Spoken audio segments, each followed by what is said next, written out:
Hello دوستو، مجھے جو خبر آئی ہے وہ یہ ہے کہ مظفر آباد میونسپل کارپوریشن کے ریٹائرڈ ملازمین کو 10 مہینوں سے پینشن نہیں ملی۔ ان کے گھروں میں فاقے پڑ گئے ہیں اور ان کے پاس دوائیاں خریدنے کے پیسے نہیں ہیں، بچوں کو کھانا کھلانے کے پیسے نہیں ہیں، اور تقریباً تمام نے اپنے بچے اسکولوں سے اٹھا لیے ہیں کیونکہ وہ اسکولوں کی فیس نہیں دے سکتے، اور بڑی گمبھیر صورتحال ہے۔ ایک طرف ہم دیکھتے ہیں کہ پاکستان میں الیکشن ہوئے ہیں اور بڑے جو ہے وہاں پہ بڑی بڑی باتیں کی جا رہی ہیں، اور پاکستانی قبضے والے جموں کشمیر کی جو سہولت کار سرکار ہے پاکستان کی، وہ بھی بڑے بڑے دعوے کر رہی ہے، لیکن حقیقت میں کچھ بھی نہیں ہو رہا ان کے لیے۔ ان کی حالت بڑی خراب ہے،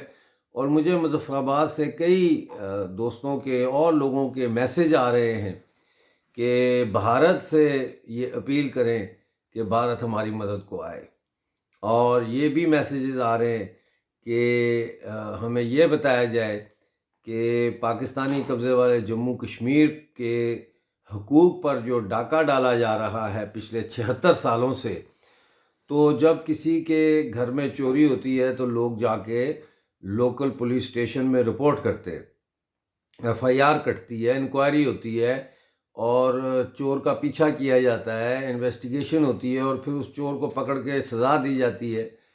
اور جو اس سے برآمد ہوتی ہیں چیزیں وہ واپس ان کو دی جاتی ہیں جن سے اس چور نے چوری کی ہے۔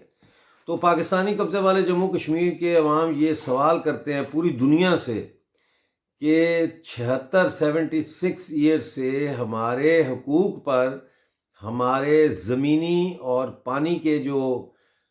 ریسورسز ہیں، وسائل ہیں، ان پر جو ڈاکہ ڈالا جا رہا ہے، دن دہاڑے ڈاکہ ڈالا جا رہا ہے، تو ہم کون سی عدالت میں یا کون سے تھانے میں جا کے رپورٹ لکھائیں؟ یونائٹڈ نیشن میں جو کیس چل رہا ہے یا نہیں چل رہا ہے،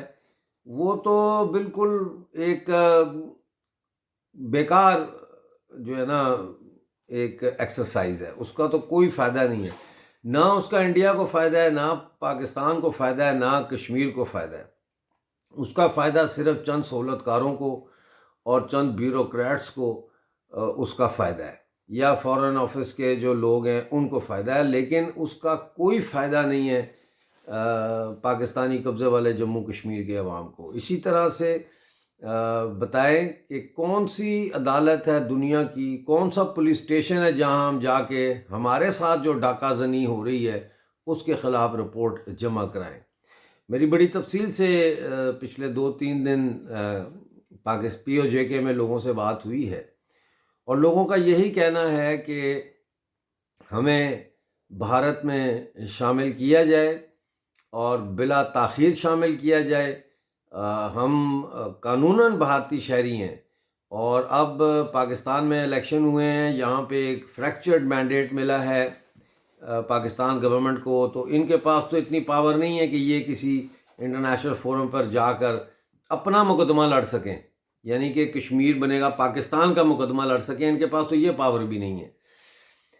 تو ایسے میں اب انڈیا میں بھی الیکشنز آ رہے ہیں، اور سب کی توجہ جو ہے وہ الیکشنز پہ ہوگی۔ امت شاہ جی نے کہا ہے کہ ہم تقریباً جو ہے وہ 370 کے قریب یا 330 کے قریب سیٹیں جیتیں گے، اور این ڈی اے کو ملا کے 400 سیٹیں ہوں گی، تو یہ اچھی بات ہے۔ دوبارہ اگر مودی جی کی سرکار بنتی ہے تو بھارت کے لیے یہ ایک اچھی بات ہے، لیکن سوال یہ ہے کہ کتنے سال اور پاکستانی قبضے والے جموں کشمیر کے عوام کو انتظار کرنا پڑے گا پاکستان کی غلامی سے آزادی اور بھارت میں شامل ہونے کے لیے؟ کتنے اور سال؟